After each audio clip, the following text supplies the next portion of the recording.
Hi friends! For our art center today, you're going to need your coffee filter, some Easter grass, and then some markers or watercolors. Now, I'm going to pick lighter colors to do this. If you use black or gray or brown, it might make your jellyfish look a little bit dark. So I'm going to pick pink. And now I'm just going to color. And the cool thing about this is that you can color in kind of a fun pattern. So I'm going to color my pink. I'm going to add a little bit of purple.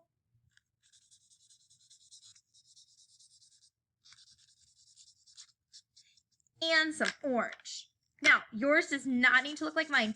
And if you would like to use watercolors on this, you can too. If you're using the watercolors, you're going to just paint the coffee filter with your watercolors to make the pattern.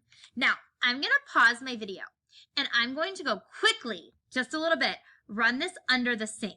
Okay, so I will be right back.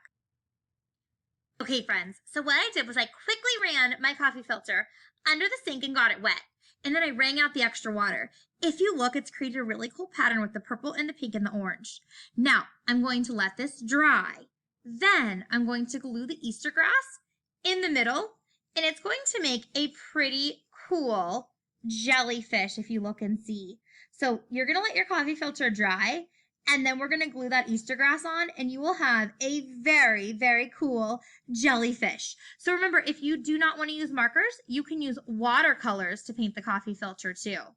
All right, Mrs. Newlands, and I cannot wait to see your jellyfish. We'll see you soon.